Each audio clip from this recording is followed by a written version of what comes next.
All right, good morning. This is just a discussion of your Unit 10 complete section, which is researching for your rough draft, which is next week, which is in Unit 11. So this week we're going to be preparing to write our first proper research paper. So we'll research this week, and then we'll do a rough draft next week and do a final draft the week after that. And then we'll repeat that process for your final paper. So for your final paper, we'll do research here, rough draft here, final draft here. Or we might do research here and rough draft, final draft here, and then some possible revisions here.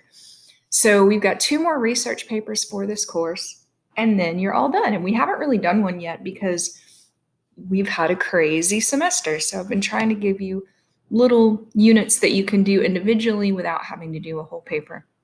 But we really do need to start writing a proper research paper this week. And I've given you what I hope is going to be a fun topic.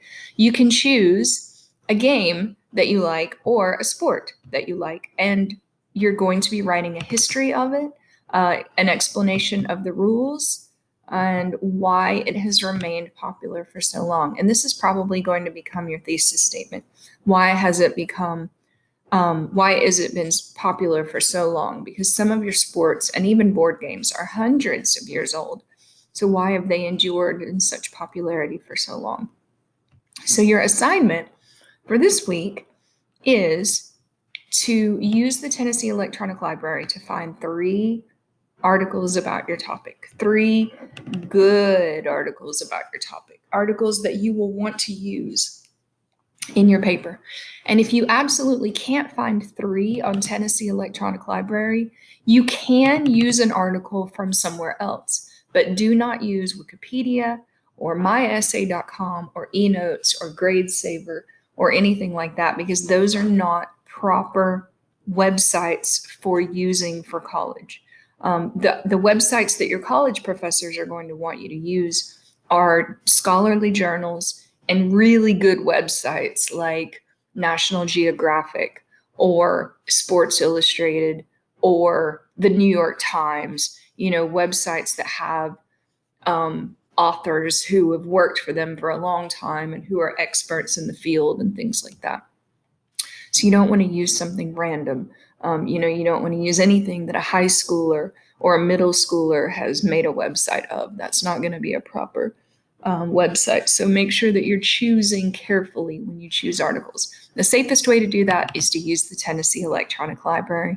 And I'm going to walk you through all of this in just a few minutes. So your instructions are to find those 3 articles, summarize the article, copy the works cited information, write your parenthetical citation. And hopefully you've already done your discussion, because your discussion teaches you how to write a parenthetical citation properly. And there's a video, so go watch that and learn to do your parenthetical citations properly. It's going to make this much easier. As always, you're going to be tempted not to watch these videos because they're time consuming, but this is the only way that I can actually, get in the classroom, the virtual classroom, and teach you guys. So please watch these videos and try to understand what's going on. I make them just for you. Okay. So let's talk about your rubric before we go through these instructions and I sort of show you where to go. Your rubric, you're going to choose and summarize 3 articles. That's going to be 30 points. So that's 10 points per article. Copy the works cited page information from TEL, or if you get it elsewhere, you have to sort of make it yourself, which can be a pain. So I highly recommend using TEL, the Tennessee Electronic Library. And you can get to the Tennessee Electronic Library by simply Googling Tennessee Electronic Library. Okay. And then make sure you have a correct parenthetical citation for each of those articles. And we learned how to do those this week in our discussion. The last thing, and this is just for 10 points, but sources should be listed alphabetically by the first letter of each source. And don't worry about the words the, a, and an when you're alphabetizing your sources. And let me show you what I mean by that. I've got a works cited page pulled up. Well, I've got a link to one for you there. But you'll see you've got this person has formatted all of the things for their works cited page. And once they actually list them, they put them in alphabetical order. So you've got D, E, G, H. And that's alphabetical order, not necessarily by the last name, but by the first word, the first important word in the correctly formatted source. Okay? So the I in inconvenient, Ghilmn. Okay? So those should be alphabetized, usually by the author's last name. But if you don't have an author, then you just have an article there. So you would alphabetize by whatever the first word is in that article. Okay? So let's go back to our instructions real quick and sort of walk through this. So you're going to use TEL to find 3 articles about your topic. I'm going to go ahead and Google Tennessee Electronic Library. As you can see, I Google it all the time. I'm going to click on it, and then I'm going to go over here and search. And I really like billiards. So, but just for the sake of argument, let's see if there's anything on ping pong. Okay. So we'll see what we get on ping pong. And sometimes you have to put in a variation of search terms. For example, oh, interesting. Okay. Sometimes you have to put in a variation, like you may have to put in ping pong game, or you may have to put in table tennis. So you may have to search for things. You might be able to search for billiards. You might have to say billiards game. You might have to say pool. You might have to say shooting pool. You may have to change those search terms up in order to get what you want. So, oh, this is interesting. What on earth is this? Oh, this is from Highlights. Highlights was amazing. Highlights is like a children's magazine.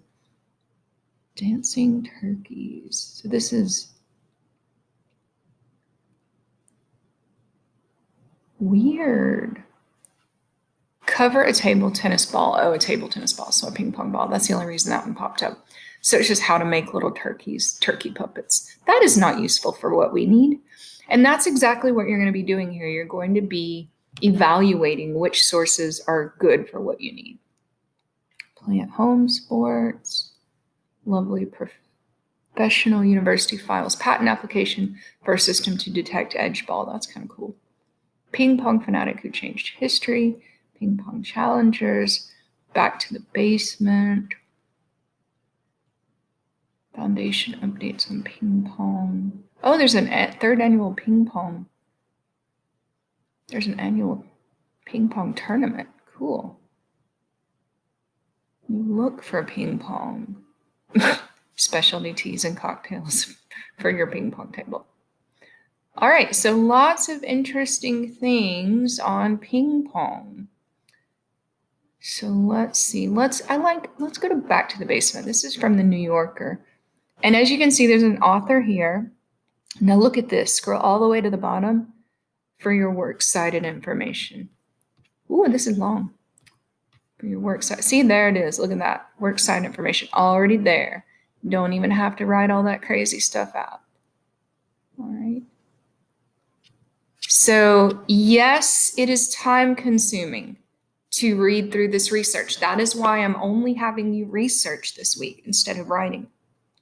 So take your time and read through it. And this doesn't look like it would be a very good source, but I think it's interesting that a lot of people have a ping pong table, not in like a game room, because we don't all have these giant houses with game rooms, but like in their basement or in their garage, and you can make one yourself. This person says, my father made the ping pong table itself. It consisted of 2 pieces of plywood hinged in the middle and stained dark green. So this is more of, looks like a memoir, but there could still be some good information in here, okay?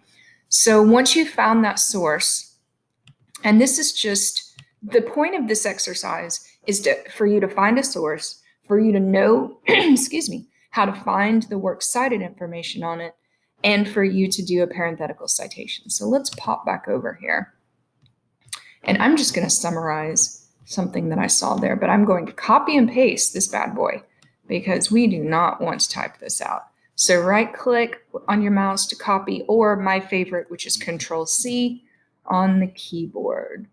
Go back in here, and I'm just going to do this, let's see, in Word, because I don't really have something that I can work from. So I'm going to hit Control V. And there she is. Beautiful.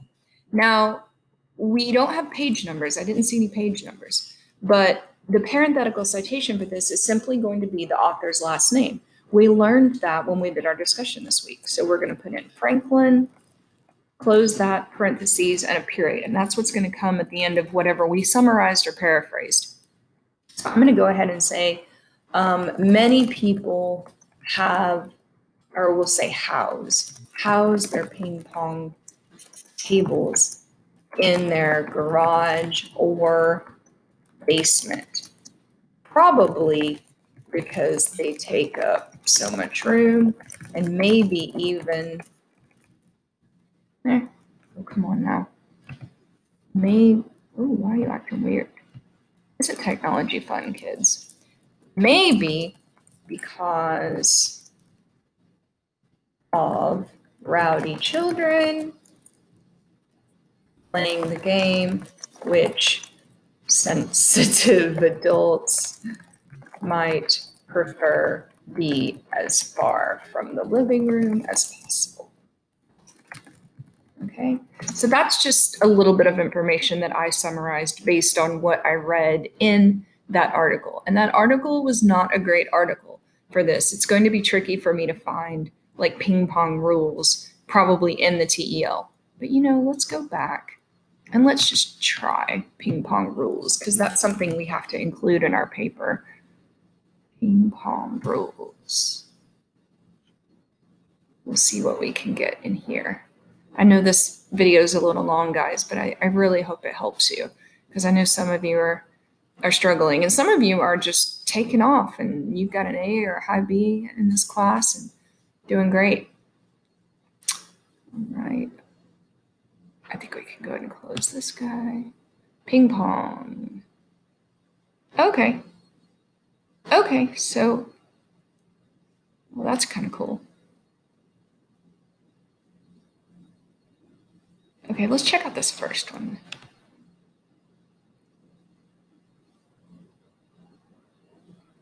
Is your internet as slow as mine is?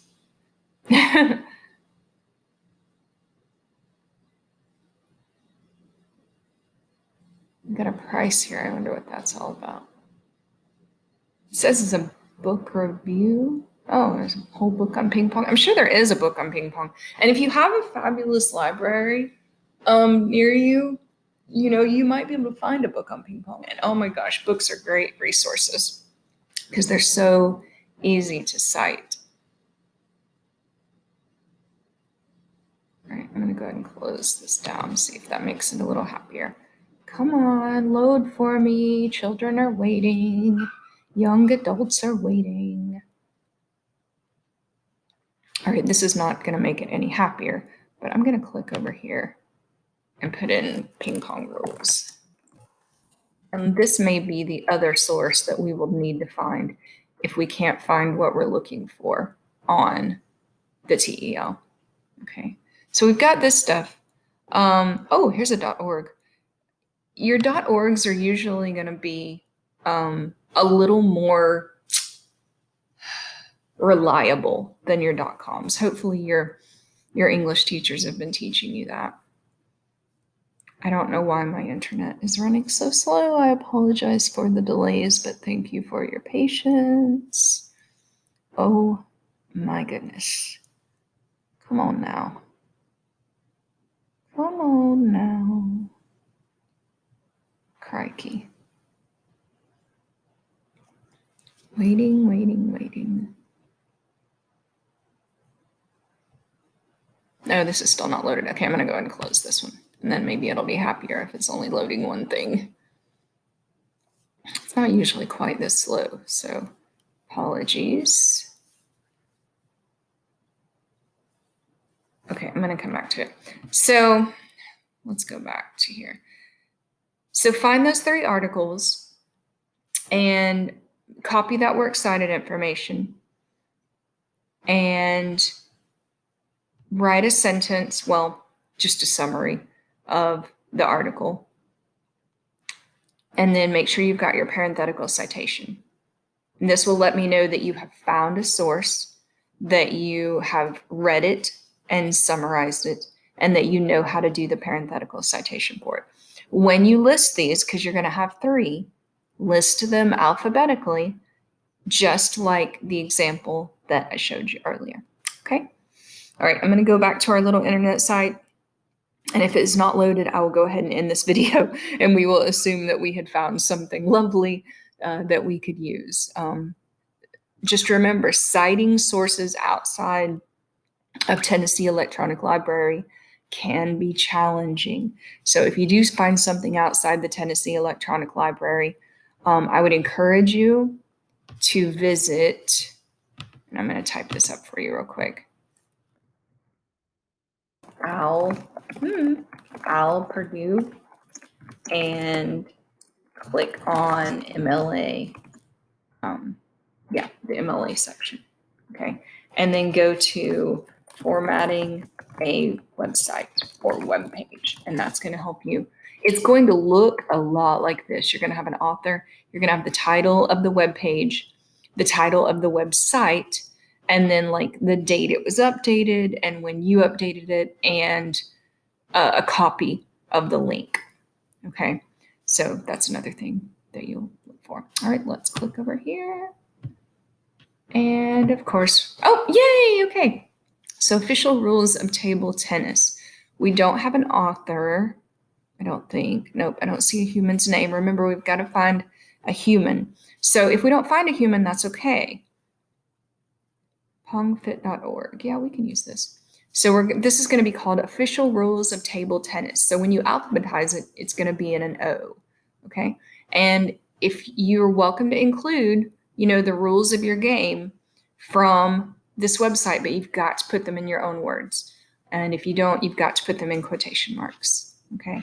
But hopefully you would just sort of summarize all of this because your paper isn't all that long, okay? All right, well, I hope that was helpful. That was a little time consuming, but hopefully it helped you to know what is expected for Unit 10. I know a lot of you have fall break next week, so I wanted to post this early in case you wanted to turn it in early and get it out of the way so you can relax over fall break. All right, and have a great day.